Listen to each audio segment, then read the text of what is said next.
They kicked the airline's owner off her own plane. Yeah, you heard that right. Picture this: 4 gold stripes on her shoulders, a flight attendant's cart blocking her path, passengers pulling out their phones, and one old man's face so wrinkled the plane thought it was experiencing turbulence. They thought they were following proper protocol. 5 minutes later, every Skywing flight on the departure board was flashing suspended. And yes, the entire internet watched it happen. I'm Marcus Chen, and I've seen my share of workplace drama in my 52 years, but this was something else entirely. If you've ever wondered what happens when prejudice meets power, stick around. And hey, if you're watching from Texas, Florida, or anywhere else dealing with snow right now, drop a comment and let me know. Don't forget to subscribe to Black Stories Box. You won't want to miss the comebacks that'll make your day. My name is Marcus, and I've been flying for business for over 2 decades. I thought I'd seen everything until that Tuesday morning at Atlanta's Hartsfield-Jackson. I was settling into my first-class seat when I witnessed something that made my blood boil and my faith in humanity flicker like a faulty overhead light. Captain Diana Washington was walking toward the cockpit, her navy blue uniform crisp 4 gold stripes gleaming on her shoulders like badges of honor earned through years of dedication. She carried herself with the quiet confidence I'd seen in military officers, purposeful, respectful, never looking for trouble but never backing down from it either. That's when I saw her. Flight attendant Jennifer Collins' blonde hair pulled back so tight it could have been a facelift wheeling her beverage cart like she was manning a fortress gate. The moment her eyes landed on Diana, something shifted. It was subtle, the kind of micro-expression that happens in milliseconds but speaks volumes. "Excuse me," Jennifer said, her voice dripping with false politeness. "Passengers need to remain in their seats during boarding." Diana paused, professional as ever. "I'm Captain Washington. I'll be flying this aircraft today." She gestured toward the cockpit with the same calm authority I'd seen her use during pre-flight announcements. Jennifer's laugh was sharp, cutting through the cabin's gentle hum. "Real pilots don't look like you, honey." The words hit the cabin like a thunderclap. Conversations stopped. Newspapers lowered. Even the baby in 3C seemed to sense the tension and went quiet. I felt my chest tighten, not from altitude but from the familiar sting of witnessing injustice in real time. Diana reached for her identification, but Jennifer wasn't having it. "I don't need to see anything.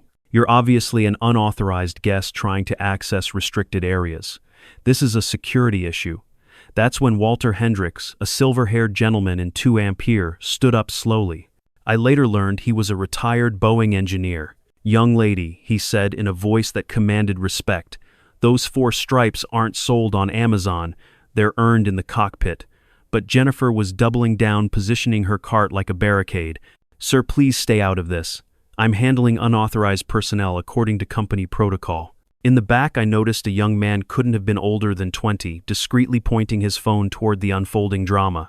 The little red recording light blinked like a digital heartbeat, capturing every word, every gesture, every moment of this train wreck in progress.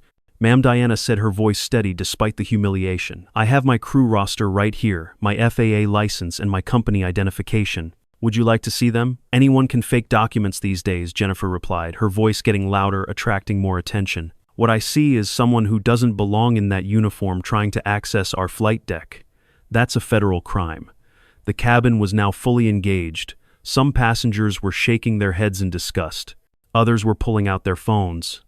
A few, and this part made my stomach turn, were nodding along with Jennifer's assessment as if Diana's very presence was somehow suspicious. Diana took a slow breath, the kind that speaks to years of dealing with this exact scenario. "I understand your concern for security. That's commendable. But I am the captain of this flight, and I need to complete my pre-flight checks." "Not today, you're not," Jennifer said, reaching for the intercom button. "I'm calling security." As she made her announcement requesting security to Gate B27 for an unauthorized individual attempting to breach the cockpit, I watched Diana's face. There was hurt there, the kind that comes from being reduced to a stereotype, from having your qualifications questioned, not because of your skills, but because of your appearance. But there was something else too, a quiet determination, a sense that this moment, this humiliation, was about to become something much bigger. The young man with the phone, I heard someone call him Kevin Johnson, was now live streaming to what looked like hundreds of viewers. The hashtag number Skywing discrimination was already trending, the view count climbing by the second. And somewhere in Diana's calm demeanor, I sensed she was making calculations that went far beyond this moment, this flight, this single interaction with a prejudiced flight attendant. The boarding announcement echoed overhead, but I had a feeling we weren't going anywhere anytime soon. Security arrived within minutes, 2 officers, badges gleaming, looking like they'd rather be anywhere else. Officer Martinez and Officer Davis approached with the weary expression of people who dealt with too many passenger incidents before their morning coffee. "What seems to be the problem here?" Officer Martinez asked, looking between Jennifer and Diana. "This woman is impersonating a pilot," Jennifer announced, her voice carrying the authority of someone absolutely convinced they were right. "She's trying to access the cockpit without proper authorization. I believe she may be mentally unstable." I watched Diana's jaw tighten almost imperceptibly. The mentally unstable comment was a bridge too far, and everyone in earshot knew it. The young man live-streaming Kevin audibly gasped, and his viewer count spiked past 1,000. Officers, Diana said, her voice maintaining that professional calm. "I'm Captain Diana Washington, employee ID 4701. This is my aircraft for Flight 418 to Miami. I'd be happy to provide identification and verify my credentials through dispatch." That's when I heard heavy footsteps from the cockpit. The door opened and out stepped First Officer Michael Thompson, tall, white, exactly what Central Casting would order for a pilot. The moment he appeared, the entire dynamic shifted. "Hey Diana, where have you been?" Michael called out, completely oblivious to the drama unfolding 20 feet away. "I've been running through the pre-flight checklist, and we need to review the weather report for." He stopped mid-sentence, taking in the scene, security officers, an agitated flight attendant, and his captain standing in the center aisle like she was on trial. "What's going on here?" Michael asked, his confusion genuine. Jennifer's confidence faltered for exactly 3 seconds before she regrouped. This person was trying to impersonate a pilot. Even if she has some kind of identification, she's not our pilot. Skywing has standards. Michael looked like someone had just told him the earth was flat. "Standards? Diana's been my captain for 6 months. She's one of the best pilots I've ever flown with. What are you talking about?" The silence that followed was deafening. Passengers were now openly staring. Walter Hendricks had his arms crossed, watching Jennifer's world slowly crumble. Kevin's live stream was approaching 2,000 viewers, and I could see comments flooding in faster than he could read them. But Jennifer wasn't backing down. If anything, Michael's confirmation seemed to make her more desperate. "I don't care what he says. Something's not right here. People like her don't just become airline captains. This is obviously some kind of diversity hire situation gone wrong." The "people like her" comment hit the cabin like a physical blow. Even passengers who'd been neutral were now looking uncomfortable. I saw an elderly black woman in 4D close her eyes and shake her head. A young mother covered her child's ears. Diana reached into her flight bag and pulled out her phone. "Excuse me for just a moment," she said to the officers. "I need to make a quick call." "To who?" Officer Davis asked. "Fleet Operations," Diana replied simply. She dialed a number and waited. The cabin was so quiet you could hear the phone ringing through the speaker. "James, it's Diana." "Yes, I'm at Gate B27. We have a situation that requires an immediate operational hold on Terminal C. Discrimination incident involving crew authority. I need all Skywing departures in this section suspended pending identity verification and bias protocol review." Jennifer's face went white. "She can't do that. She can't just..." But Diana was still talking. "Yes, document everything. I want a full incident report, and I need legal and HR en route. The incident is being live-streamed, so we'll need social media response activated." As she hung up the gate, Aria's departure board began changing. Flight after flight in the C terminal showed status updates: delayed, operational hold. "What did you just do?" Jennifer whispered, her bravado finally cracking. Diana looked at her with something that wasn't quite pity but wasn't cruelty either. "I followed protocol. When there's a discrimination incident involving crew authority, we temporarily suspend operations to ensure passenger safety and conduct a proper investigation." The gate agent's phone started ringing. Then another, then another. Within 30 seconds, it sounded like a customer service center during Black Friday. Officer Martinez cleared his throat. "Ma'am, perhaps we could see that identification now." Diana handed over her captain's license, her company ID, and her crew roster. As the officers examined them, Kevin's live stream hit 3,000 viewers. The comments section was a waterfall of outrage support and people tagging news outlets. "These all appear to be legitimate," Officer Davis announced. "Of course they're legitimate," Michael said, his frustration finally showing. "I've been trying to tell you she's my captain. We've flown together dozens of times. She has over 15 years of experience and an impeccable safety record." Jennifer was backing away now, her cart forgotten. There must be some mistake. I was just trying to protect the aircraft. I was following procedure." "Whose procedure?" Walter Hendricks called out from his seat. "The procedure that says black women can't be pilots," and that's when I saw it, the moment Jennifer realized she wasn't dealing with just any pilot. The moment she understood that the woman she'd humiliated with such confidence had just grounded half the terminal with a single phone call. The gate area had transformed into something resembling a courtroom with passengers as the jury, Kevin's phone as the court reporter, and social media as the gallery. His live stream was now approaching 5,000 viewers, and I could see news outlets starting to pick up the hashtag number Skywing discrimination. A woman in 2C, I later learned she was Maria Santos, a former flight attendant herself, stood up and addressed Kevin's camera directly. "I want people to know this isn't isolated. I worked for a different airline for 8 years, and the bias training was basically a 20-minute video that half the staff slept through." The comment section exploded. Stories started pouring in from viewers who'd experienced similar treatment at airports, hotels, hospitals, anywhere. A uniform was supposed to represent authority, but prejudice got in the way instead. Michael was now fully engaged, his pilot's training kicking in as he tried to restore order. "Look, I don't know what's happening here, but I've flown with Captain Washington from Denver to Boston, Seattle to Atlanta, and everywhere in between. She's handled emergency landings, severe weather, and difficult passengers with more skill and professionalism than pilots with twice her experience." But Jennifer was in full damage control mode now, her voice getting higher and more desperate. "I was just doing my job. You don't understand, we get security briefings all the time about people trying to access restricted areas. I was protecting the aircraft." "From your own captain," Walter Hendricks asked, his engineering background giving him little patience for faulty logic. "The woman whose name is literally on the flight manifest you have access to." Diana stood quietly through this exchange, checking her watch and occasionally glancing at her phone. There was something almost zen-like about her composure, as if she'd been preparing for this moment her entire career.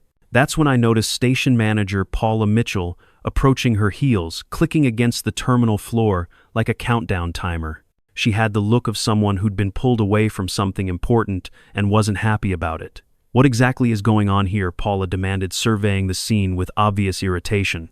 "I have 12 delayed flights, angry passengers, and corporate calling every 5 minutes. Jennifer immediately went into explanation mode, her words tumbling over each other. This woman was trying to access the cockpit without proper identification. I followed security protocol. I called for backup when she became belligerent." "Belligerent," Michael laughed, a sound devoid of humor. "She handed you her ID and explained she was the captain. How is that belligerent?" Paula turned to Diana with barely concealed annoyance.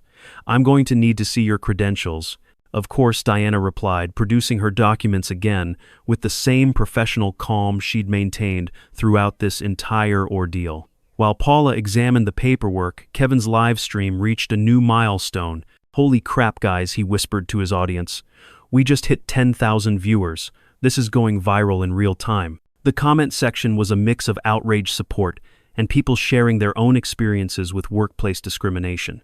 But what struck me most were the comments from other pilots, men and women of all backgrounds, confirming what Michael had been saying. Diana Washington was well known in the industry, respected and highly qualified. Paula finished reviewing the documents and handed them back with obvious reluctance. "These appear to be in order, but I'm still concerned about the disruption this has caused. Perhaps it would be better if we assigned a different crew to this flight to avoid further complications." The suggestion hung in the air like smoke in a non-smoking terminal. Even passengers who'd been trying to stay neutral were now paying attention. This wasn't about security anymore, this was about consequences. With respect, Diana said, her voice carrying a subtle edge for the first time, "I'm the assigned captain for this flight.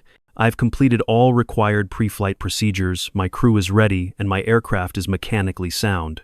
The only complication here is the assumption that I don't belong in this uniform." Kevin's phone buzzed with a notification. His eyes widened as he read something on his screen. "Guys," he announced to his audience, someone just tagged CNN, NBC, and ABC in the comments. "This story is about to go mainstream."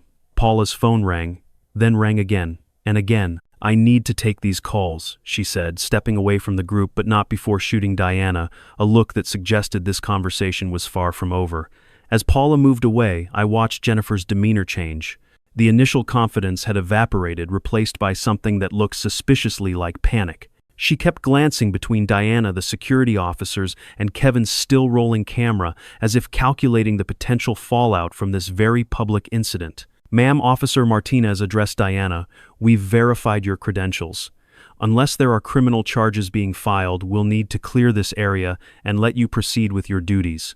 "Wait," Jennifer called out, desperation creeping into her voice. "You can't just let this go. What about the disruption? What about following proper procedures?" Diana turned to face Jennifer directly for the first time since this whole drama began. "You want to talk about proper procedures? Let's talk about the procedure that requires you to verify crew credentials before making accusations. Let's discuss the procedure that calls for respectful treatment of all employees regardless of their appearance.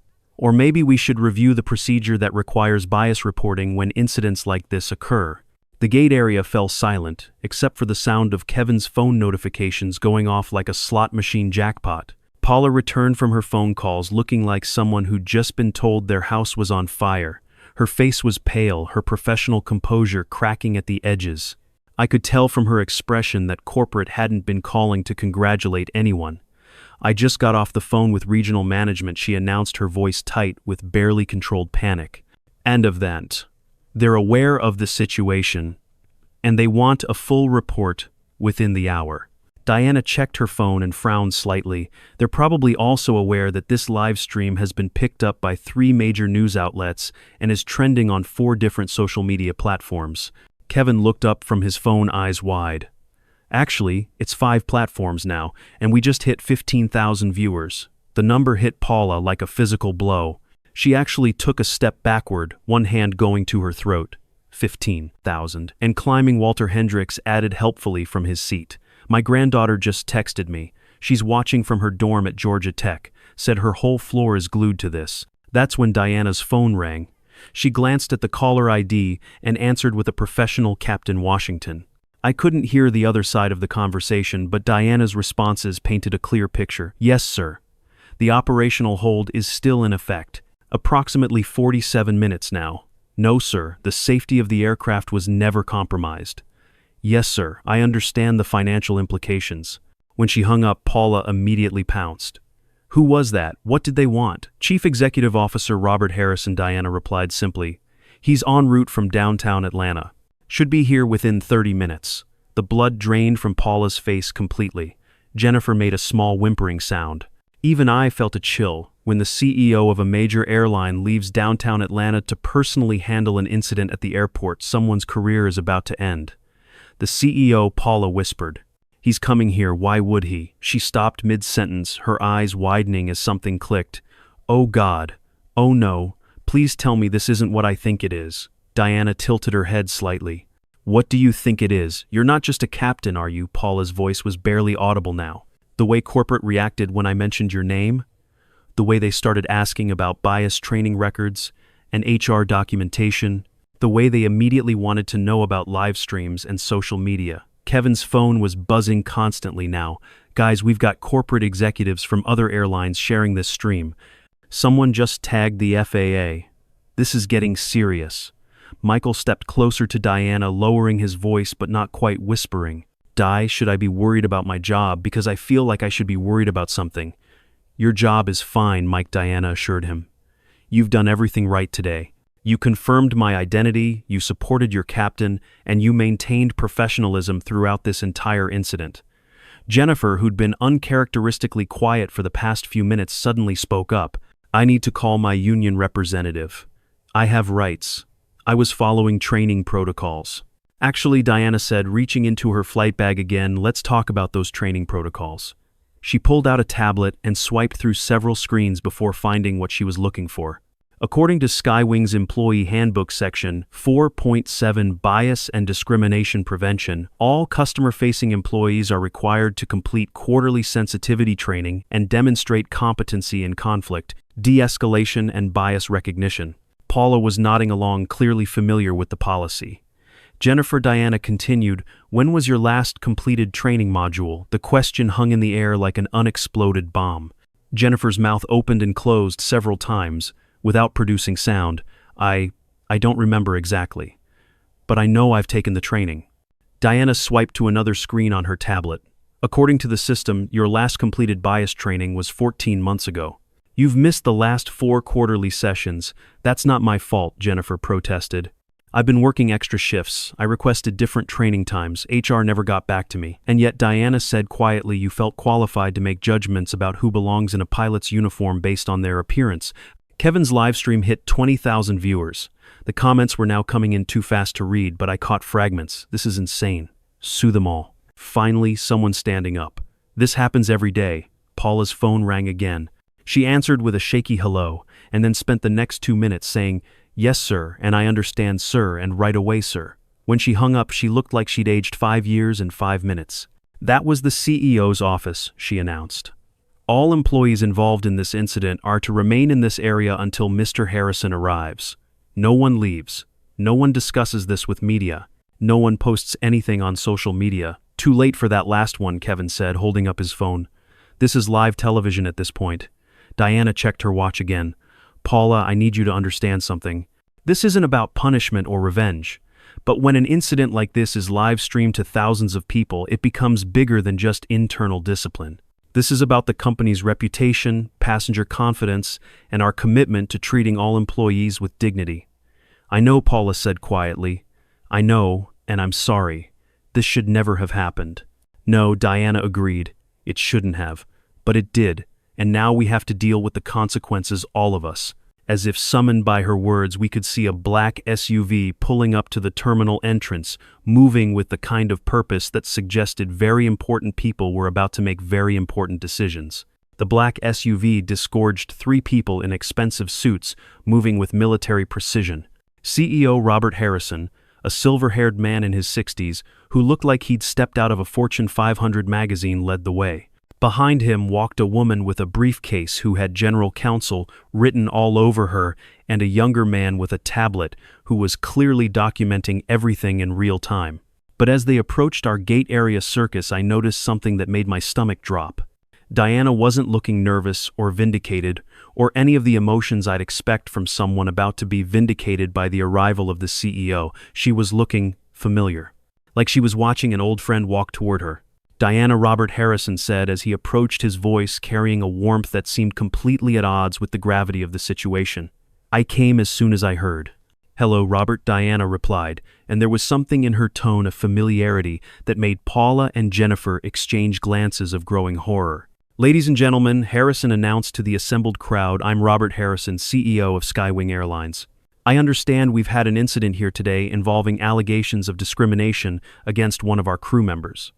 Kevin's livestream was now approaching 30,000 viewers. I could hear him whispering to his audience, "Oh my God, you guys, the CEO just showed up. This is unreal." Harrison turned to the woman with the briefcase. "Sarah, I need you to interview all witnesses and document everything. I want a complete legal record of this incident within 2 hours." "Yes, sir," Sarah replied already, pulling out a digital recorder. Then Harrison looked directly at Jennifer and his expression hardened. "Miss Collins, I presume, you're the flight attendant who refused to allow Captain Washington to board her aircraft." "Her aircraft," Jennifer's voice cracked on the words. "Yes, her aircraft. Captain Washington was assigned as pilot in command for Flight 418. You prevented her from performing her duties based on..." What exactly? Jennifer was now visibly shaking. I thought she didn't look like what Miss Collins, a pilot," Jennifer whispered. The silence that followed was deafening. Even Kevin's phone notifications seemed to pause out of respect for the moment. Harrison nodded slowly. "And what, in your professional opinion, should a pilot look like?" The question was a trap, and everyone in the gate area knew it. Answer honestly, and Jennifer would be admitting to racial profiling on camera in front of thousands of viewers. Deflect and she'd look like she was lying. I don't. Because Harrison continued, "Captain Washington has been with this company for 12 years. She's flown over 4 million miles without a single safety incident. She's trained dozens of junior pilots and has commendations from both the FAA and our Internal Safety Review Board." Paula looked like she was going to be sick. "Sir, I want to apologize for..." Harrison held up a hand. Miss Mitchell will get to your part in this shortly. Right now, I'm trying to understand how an employee of this company could mistake the owner of this airline for an unauthorized passenger. The words hit the gate area like a bomb. Kevin's phone nearly slipped from his hands. Walter Hendricks actually gasped out loud. Michael stared at Diana with his mouth hanging open. Owner Paula whispered. Diana reached into her wallet and pulled out what looked like a standard credit card, except it was made of brushed titanium and had Skywing Airlines, Diana Washington Chairman and CEO engraved across the bottom. I'm not just a captain, Diana said quietly. I'm also the majority shareholder and chief executive officer of this company. I've been flying the line as part of our executive leadership development program, working my way through every department to better understand our operations from the ground up. The live stream exploded. Comments were coming in so fast, Kevin's phone was lagging. I caught fragments. Holy S. And no way, and this is insane, scrolling past faster than anyone could read. Jennifer collapsed into a nearby chair, her face buried in her hands. I didn't know, she kept repeating. I didn't know. I didn't know. That's exactly the problem, Diana said, her voice gentle but firm. You didn't know because you made assumptions based on my appearance. You saw a black woman in a pilot's uniform and decided she couldn't possibly belong there. Harrison looked at his tablet. The operational hold you initiated has cost us approximately $2.3 million in delays, rebooking fees and missed connections. Normally, that would be grounds for serious disciplinary action. Diana shook her head. The hold was necessary, Robert. We had a discrimination incident involving crew authority that was being live-streamed to thousands of people. If we hadn't taken immediate action to investigate and document everything properly, the reputational damage would have been far worse than $2.3 million. Sarah, the legal counsel, stepped forward. Ma'am, for the record, you're saying this incident was handled according to established bias response protocols. Yes.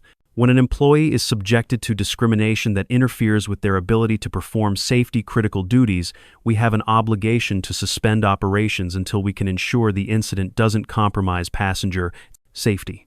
Michael was still staring at Diana in shock. You're the CEO. You're the actual CEO, and you've been my captain for 6 months and I never knew. Diana smiled. That was kind of the point, Mike. How else could I really understand what our frontline employees experience every day? Kevin's live stream had reached 40,000 viewers and was still climbing. Major news outlets were now embedding the stream on their websites. This wasn't just viral anymore, this was becoming a cultural moment. And Jennifer was still sitting in that chair, still saying, I didn't know, over and over again, as if repetition could somehow undo the last hour of her life. Harrison looked around the gate area, taking in the cameras, the crowd of passengers, and the very public nature of everything that was happening. I could see him making calculations not just about liability and public relations, but about justice and accountability. Sarah, he said to the legal counsel, I want you to set up a formal hearing room in Conference Suite C. We're going to handle this properly with full documentation and legal protections for everyone involved. Sir Paula interjected desperately, perhaps we could handle this internally, away from the cameras, miss. Mitchell, Diana said quietly, this started in public, it's been documented in public, and it's going to be resolved in public.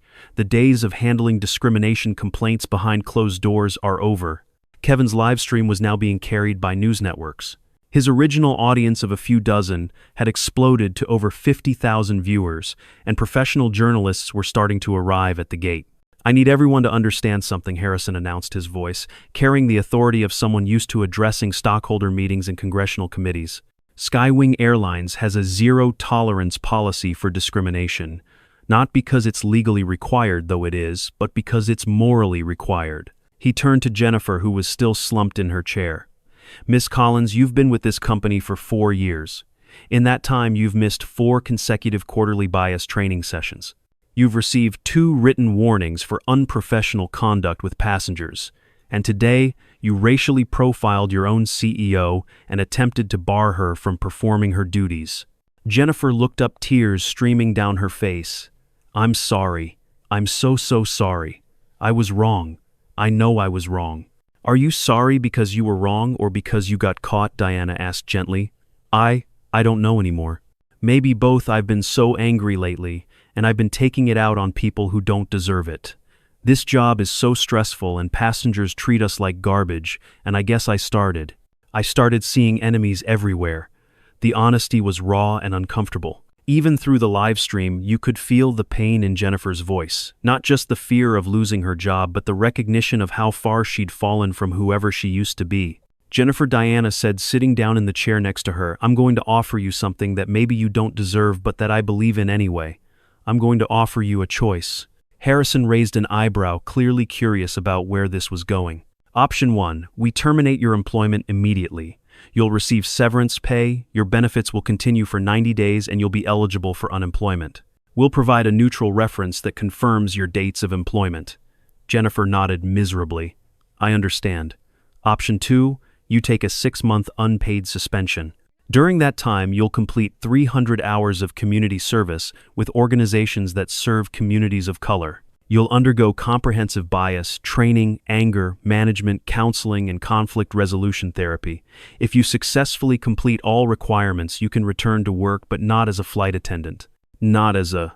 Jennifer looked confused. As a bias training instructor. You'll travel to our hub cities and share your story with other employees. You'll teach them what you learned about how prejudice creeps in, how it affects your judgment, and how to recognize it in themselves before it affects their interactions with colleagues and passengers. The gate area was completely silent except for the soft ding of Kevin's phone notifications. Even the live stream comments seemed to pause as people processed what they were hearing. "You want me to talk about this in front of other employees? I want you to own it," Diana said. "I want you to face what you did learn from it and help make sure it doesn't happen to anyone else. But only if you genuinely want to change. If you're just looking for a way to keep your job, take option 1. Sarah, the legal counsel, was typing furiously on her tablet. "Ma'am, this is highly irregular. Typically, discrimination incidents result in immediate termination." Typically, Diana agreed. "But typical hasn't gotten us very far, has it? If we just fire people and move on, they take their biases with them to the next job. They don't learn, they don't grow. And the cycle continues." Harrison was nodding slowly. "It's restorative justice instead of punitive justice." "Exactly. Jennifer, what do you choose?" Jennifer was quiet for a long moment, staring at her hands. When she finally looked up, her eyes were red but clear. "Option 2. I want to do option 2. I don't know if I can change, but I want to try." "Good," Diana said. "Sarah will work out the details with HR and get you connected with the appropriate organizations and training programs." Then Diana turned to Paula. "Miss Mitchell, your situation is different. You had an opportunity to de-escalate this incident when you arrived. Instead, you suggested removing me from my own flight to avoid complications. That suggests a systemic problem with how you view discrimination complaints." Paula's face crumpled. "I was trying to protect the company's reputation by accommodating prejudice instead of confronting it, by treating the victim of discrimination as the problem instead of the solution." Diana's voice was patient but firm. "You're going to be reassigned to our customer experience department, where you'll work directly with passengers who filed discrimination complaints. You'll learn how these incidents affect people's lives, and you'll help us develop better policies for preventing them. And if I refuse, then you'll be terminated and we'll fill your position with someone who understands that protecting the company's reputation means living up to our values, not covering up our failures." Kevin's live stream had reached 60,000 viewers. News vans were pulling up outside the terminal. What had started as a routine discrimination incident had become a masterclass in corporate accountability, broadcast live to the world. "Is there anything else you'd like to say?" Harrison asked Diana. To our employees, our passengers, or our stakeholders who are watching this, Diana looked directly into Kevin's camera. Change is possible. Growth is possible. But only if we're willing to confront uncomfortable truths about ourselves and do the hard work of becoming better. Today was painful for everyone involved, but it doesn't have to be meaningless. We can learn from this. We can be better. She paused, then added with a slight smile, "And to our passengers on Flight 418 to Miami, we're going to get you there safely, even if we're a few hours behind schedule." 6 months later, I found myself back at Hartsfield-Jackson, this time flying to Orlando for a conference.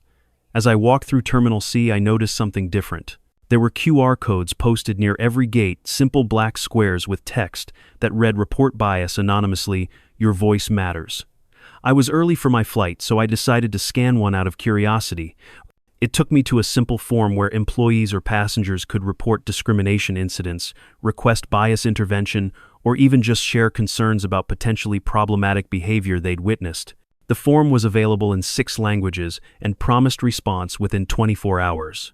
"Pretty cool, right?" a voice said behind me. I turned to see Kevin Johnson, the young man who'd live-streamed that entire incident 6 months ago.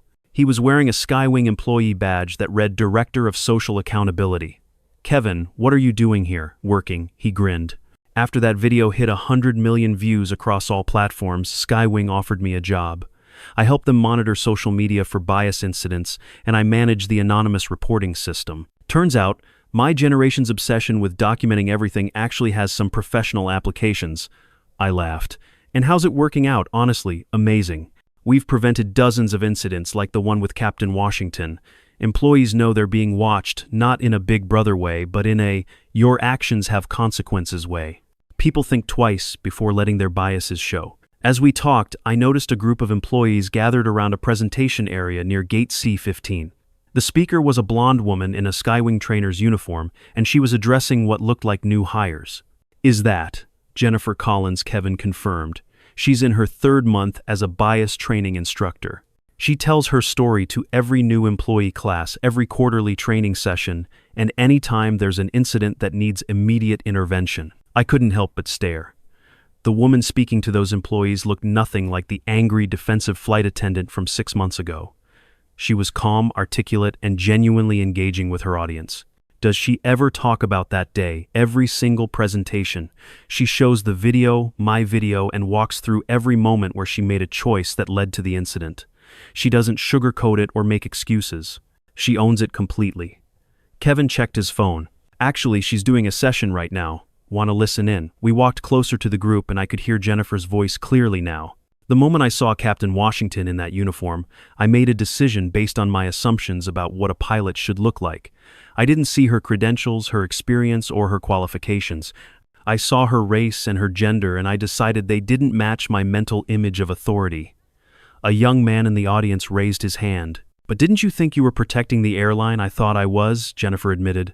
"But I wasn't protecting anything except my own prejudices. Real protection comes from following actual protocols, not the ones we make up in our heads based on bias." She clicked to the next slide in her presentation, which showed the organizational chart of Skywing's executive team. Diana Washington's photo was prominently displayed at the top. Captain Washington, CEO Washington, could have destroyed my career that day. She had every right to. Instead, she offered me a chance to learn and grow. That's the kind of leadership we should all aspire to. After the presentation ended, Kevin and I continued toward my gate.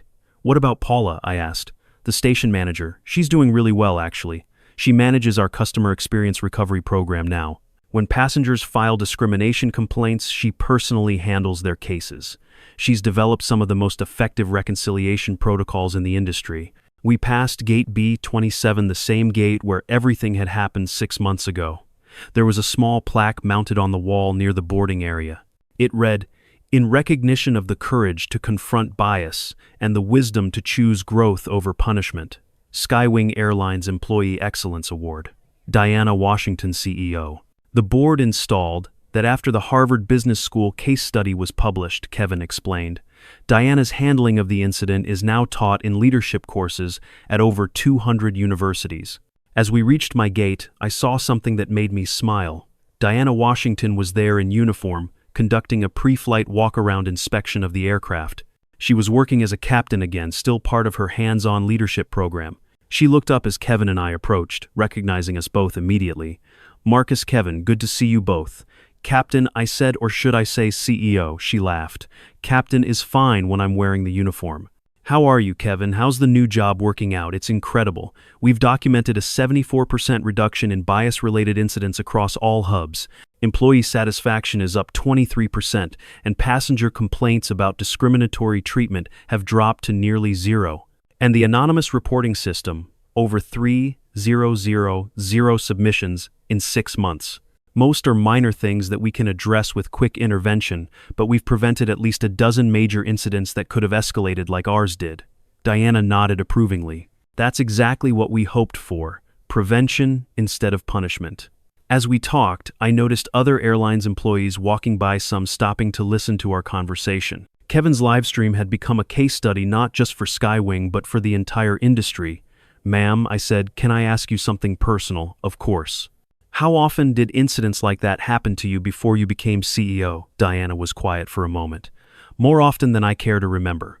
The difference is before I had to smile and move on because I needed the job.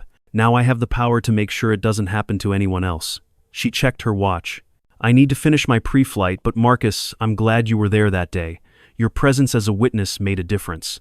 Kevin, keep up the excellent work. And both of you, thank you for helping us turn a terrible moment into a teachable one. As she walked away, Kevin turned to me with a grin. Want to know the best part? That video has been watched by flight attendants, pilots, and ground crew all over the world. Other airlines have implemented similar programs. We accidentally started a movement. Accidentally, well, he corrected himself. Captain Washington started a movement. I just happened to be the one with the camera.